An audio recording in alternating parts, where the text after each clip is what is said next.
லூக்கா 11 அதிகாரம் வசனம் 1. அவர்கள் ஒரு இடத்திலே ஜெபம் பண்ணி முடித்த பின்பு அவருடைய சீஷரிலே ஒருவன் அவரை நோக்கி, ஆண்டவரே, யோவான் தன் சீஷருக்கு ஜெபம் பண்ண போதித்தது போல நீங்கள் எங்களுக்கு போதிக்க வேண்டும் என்றான். வசனம் 2. அதற்கு அவர்கள், நீங்கள் ஜெபம் பண்ணுகிற போது, பரமண்டலங்களில் இருக்கிற எங்கள் பரமபிதாவே, உம்முடைய நாமம் பரிசுத்தப்படுவதாக, உம்முடைய ராஜ்யம் வருவதாக, உம்முடைய சித்தம் பரமண்டலத்தில் செயல்படுகிறது போல பூமியிலும் செயல்படுவதாக. வசனம் 3. எங்களுக்கு வேண்டிய ஆகாரத்தை அன்று எங்களுக்கு தாரும். வசனம் 4. எங்கள் பாவங்களை எங்களுக்கு மன்னியும், நாங்கள் உங்களிடத்தில் கடன்பட்ட எவனுக்கும் மன்னிக்கிறோம். எங்களை சோதனைக்கு உட்பட பண்ணாமல் தீமையிலின்றி எங்களை இரட்சித்துக் கொள்ளும் என்று சொல்லுங்கள் என்றார். வசனம் 5. பின்னும் அவர் அவர்களை நோக்கி, உங்களில் ஒருவன் தனக்கு சிநேகிதனாய் இருக்கிறவனிடத்தில் பாதிரத்திலே போய் சிநேகிதனே. வசனம் 6. என் சிநேகிதனே, ஒருவன் வழிப்பிரயாணமாய் என்னிடத்தில் வந்திருக்கிறான். அவன் முன் வைத்திருக்கிறதற்கு என்னிடத்தில் ஒன்றுமே இல்லை. நீ 3 அப்பங்களையும் எனக்கு கடனாக தர வேண்டும் என்று கேட்டுக்கொண்டான். வசனம் 7. வீட்டுக்குள் இருக்கிறவன் பிரதியுத்தரமாக, என்னை தொந்தரவு செய்யாதே, கதவு பூட்டியிற்று. என் பிள்ளைகளே என்னுடனே கூட படுத்திருக்கிறார்கள். நான் எழுந்திருக்கிறது எனக்கு திறக்கக்கூடாது என்று சொன்னான். வசனம் 8. பின்பு தனக்கு அவன் சிநேகிதனாய் இருக்கிற நிமித்தம் எழுந்து அவனுக்கு கொடாவிட்டாலும் தன்னிடத்தில் அவன் வருந்தி கேட்கிறது நிமித்தம் ஆவது எழுந்திருந்து அவனுக்கு தேவையானதை கொடுப்பான் என்று உங்களுக்கு சொல்கிறேன். வசனம் 9. மேலும் நான் உங்களுக்கு சொல்கிறதாவது, கேளுங்கள், அப்பொழுது உங்களுக்கு கொடுக்கப்படும். தேடுங்கள், அப்பொழுது கண்டடைவீர்கள். தட்டுங்கள், அப்பொழுது உங்களுக்கு திறக்கப்படும். வசனம் 10. ஏனெனில் கேட்கிற எவனும் பெற்றுக்கொள்கிறான், தேடுகிற எவனும் கண்டடைகிறான், தட்டுகிற எவனுக்கும் திறக்கப்படும். வசனம் 11. உங்களில் தகப்பனே ஆகிற ஒருவனிடத்தில் மகன் அப்பம் கேட்டால் அவனுக்கு கல்லை கொடுப்பானா? மீனை கேட்டால் அவனுக்கு பதிலாக பாம்பை கொடுப்பானா? வசனம் 12. அல்ல, முட்டையை கேட்டால் அவனுக்கு தேளை கொடுப்பானா? வசனம் 13. பொல்லாதவர்களாகிய நீங்கள் உங்கள் பிள்ளைகளுக்கு நல்ல ஈவுகளை கொடுக்க அறிந்திருக்கும் பொழுது, பரம பிதாவானவர் உங்கள் தம்மிடத்தில் வேண்டிக் கொள்கிறவர்களுக்கு பரிசுத்த ஆவியை கொடுப்பது அதிக நிச்சயமல்லவா என்றார். வசனம் 14. பின்பு அவர்கள் ஊமையாயிருந்த ஒரு பிசாசு துரத்தினார். பிசாசு புறப்பட்டு போயின பின் ஊமையானை பேசினான். ஜனங்கள் ஆச்சரியப்பட்டார்கள். வசனம் 15. அவர்களில் சிலர், அவன் பிசாசுகளின் தலைவனாகிய பெயல்செபூலை கொண்டு பிசாசுகளை துரத்துகிறான் என்றார்கள். வசனம் 16. வேறு சிலர் அவரை சோதிக்கும்படி வானத்திலிருந்து ஒரு அடையாளத்தை காட்ட வேண்டும் என்று அவரிடத்தில் கேட்டார்கள். வசனம் 17. அவர்களுடைய சிநேகிதனை அவர் அறிந்து அவர்களை நோக்கி, தனக்குத்தானே விரோதமாய் பிரிந்து இருக்கிற எந்த ராஜ்யமும் பாழாய் போகும், தனக்குத்தானே விரோதமாய் பிரிந்து இருக்கிற எந்த வீடும் விழுந்து போகும். வசனம் 18. சாத்தானும் தனக்குத்தானே விரோதமாய் பிரிந்திருந்தால் அவன் ராஜ்யம் எப்படி நிலைத்திருக்கும்? இப்படி இருக்க பெயல்செபூலை கொண்டு நான் பிசாசுகளை துரத்துகிறேன் என்கிறீர்களே. வசனம் 19. நான் பெயல்செபூலை பிசாசுகளை துரத்தினால் உங்கள் பிள்ளைகள் அவைகளை யாரால் துரத்துகிறார்கள்? ஆகையால் அவர்களே உங்கள் நியாயத்தீர்க்கிறவர்களாக இருப்பார்கள். வசனம் 20. நான் தேவனுடைய விரலினாலே பிசாசுகளை துரத்துகிறபடியால் தேவனுடைய ராஜ்யம் உங்களிடத்தில் வருகிறது. வசனம் 20. நான் தேவனுடைய விரலினால் பிசாசுகளை துரத்துகிறபடினால் தேவனுடைய ராஜ்யம் உங்களிடத்தில் வருகிறது. வசனம் 21. ஆயுதம் தெரியாத பலவான் தன் அரண்மனையை காக்கிறது போல அவனுடைய பொருள் பத்திரப்பட்டு இருக்கும். வசனம் 22. அவனிலும் அதிக பலவான் வந்த அவனை மேற்கொள்வானே ஆகில் அவன் நம்பி இருந்த சகல ஆயுதங்களையும் பறித்து கொண்டு அவனுடைய கொள்ளை பொருட்களை பங்கிடுவான். வசனம் 23. என்னுடனே இராதவன் எனக்கு விரோதியாய் இருக்கிறான், என்னுடனே சேர்க்காதவன் சிதறடிக்கிறான். வசனம் 24. பரிசுத்த ஆவி ஒரு மனுஷனையை விட்டு போகிறபோது வறண்ட நிலங்களில் அலைந்து இளைப்பாறுதல் தேடியும் கண்டடையாமல் நான் விட்டு வந்த என் வீடுக்கு திரும்பி போவேன் என்று சொல்லி. வசனம் 25. அதில் வரும்பொழுது அது பெருகி ஜோடிக்கப்பட்டிருக்கிறதை கண்டு. வசனம் 26. திரும்பி போய் தன்னிலும் பொல்லாத வேறு 7 ஆவிகளை கூட்டிக் கொண்டு வந்து உட்புகுந்து அங்கேயே குடியிருக்கும். அப்பொழுது அந்த மனுஷனுடைய முன்னிலைமையிலும் அவன் பின்னிலைமை அதிக கேடு உள்ளதா இருக்கும் என்றார். வசனம் 27. அவர்கள் இவைகளை சொல்கிறையில் ஜனக்கூட்டத்திலிருந்து ஒரு ஸ்திரீ அவரை நோக்கி, உம்மை துமந்த கர்ப்பமும் நீர் பாலுண்ட முளைக்கும் பாக்கியம் உள்ளவைகள் என்று சத்தமிட்டு சொன்னாள். வசனம் 28. அதற்கு அவர், அப்படியானால் தேவனுடைய வார்த்தைகளை கேட்டு அதை காத்து கொள்கிறவர்களே அதிக பாக்கியவான்கள் என்றார். வசனம் 28. அதற்கு அவர், அப்படியானால் தேவனுடைய வார்த்தைகளை கேட்டு அதை காத்து கொள்கிறவர்களே அதிக பாக்கியவான்கள் என்றார். வசனம் 29.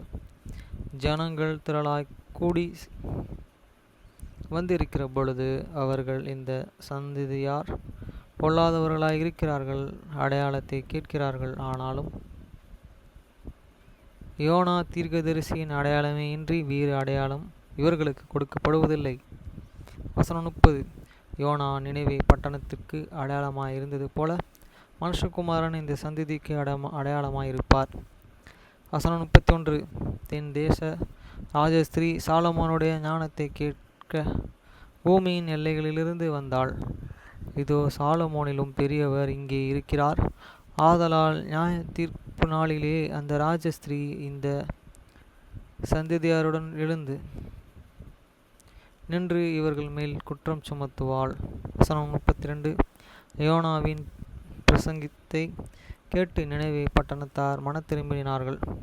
இதோ யோனாவிலும் பெரியவர் இங்கே இருக்கிறார்.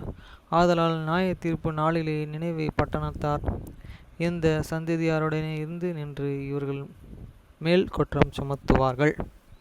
வசனம் 33. ஒருவனும் விளக்கை கொளுத்தி மறைவிடத்திலாவது மரக்காலின் கீழாவது வைக்காமல் உள்ளே வருகிறவர்கள் வெளிச்சம் காணும்படி அதை விளக்கு தண்டில் மேலே வைப்பான்.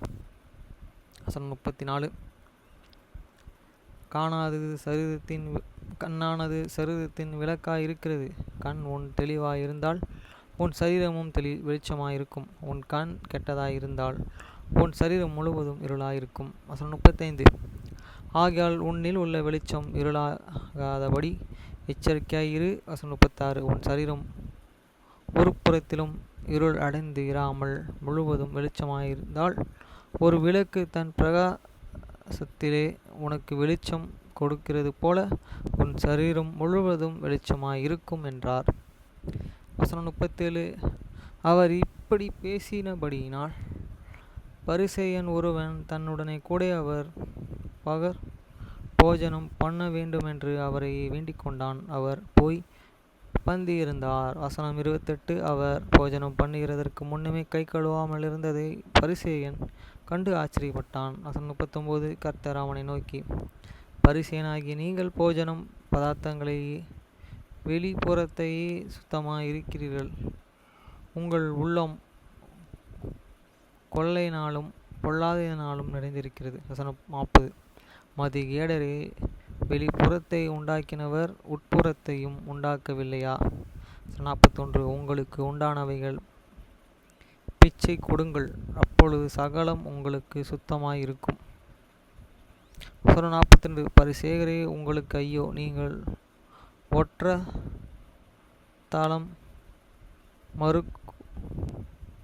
கொழுந்த முதலிய சகலவித பூண்டுகளிலும் சமயோகம் கொடுத்து விநியோகத்தையே தேவ அன்பையே விட்டு விடுவீர்கள்.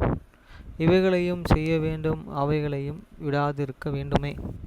43. பரிசேயர், உங்களுக்கு ஐயோ, ஜப ஆலயங்களில் முதற் முனைய ஆசனங்களில் சந்தைகளிலும் வந்தனங்களையும் விரும்புகிறீர்களே.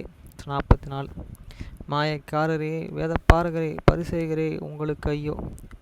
மறைந்து இருக்கிற பிரேத குழி போல் இருக்கிறார்கள். அவைகளின் மேலே நடக்கிற மனுஷனுக்கு அவைகள் பெரிதாய் இருக்கிறது என்றார். 45. அப்பொழுது ஸ்திரீகளில் ஒருவன் அவர்களை நோக்கி, போதகரே, நீங்கள் இப்படி செய்கிறதினால் எங்களையும் நிந்திக்கிறீர்கள் என்றான். 46. அதற்கு அவர்கள், ஸ்திரீகளே, உங்களுக்கு ஐயா! சுமக்க அரிதான சுமைகளை மனுஷர்கள் மேலே சுமத்துகிறீர்கள். நீங்களோ உங்கள் விரலினால் ஒன்றையாகிலும் அந்த சுமைகளை தொடமாட்டீர்கள். வசனம் 47. உங்களுக்கு ஐயோ! உங்கள் பிதாக்கள் கொலை செய்த தீர்க்கதரிசிகளுக்கும் கல்லறைகளை கட்டுகிறீர்கள். வசனம் 48. ஆகையால் உங்கள் பிதாக்களுடைய கிரியைகளுக்கு நீங்கள் உடன் பட்டவர்கள் என்று சாட்சி கொடுக்கிறீர்கள். அப்படியென்றால் உங்கள் பிதாக்கள் அவர்களை கொலை செய்தார்கள், நீங்கள் அவர்களுக்கு கல்லறைகளையும் கெட்டுகிறீர்கள். வசனம் 49. ஆதலால் தேவஞானமானது தன் தீர்க்கதரிசிகளையும் அப்போஸ்தலர்களையும் அவரிடத்திலே அனுப்புவேன். அவர்களில் சிலரை கொலை செய்து சிலரை துன்பப்படுத்துகிறீர்கள். வசனம் 50. அப்போலின் இரத்தம் முதல் பலிபீடத்திற்கு தேவ ஆலயத்திற்கும் நடுவே கொலையுண்ட சகோதரிய இரத்தத்திற்கும் உலகம் தோற்றம் முதல் கொண்டு சிந்தப்பட்ட சகல தீர்க்கதரிசிகளுடைய இரத்த பலிகளையும் இந்த சந்ததியினிடத்திலே கேட்கப்பட்டதற்காக அப்படியே செய்வார்கள் என்று சொல்லுகிறது. 51. நிச்சயமாகவே இந்த சந்ததியினிடத்தில் அது கேட்கப்படும் என்று உங்களுக்கு சொல்கிறேன். வசனம் 52. ஸ்திரீகள், உங்களுக்கு ஐயோ!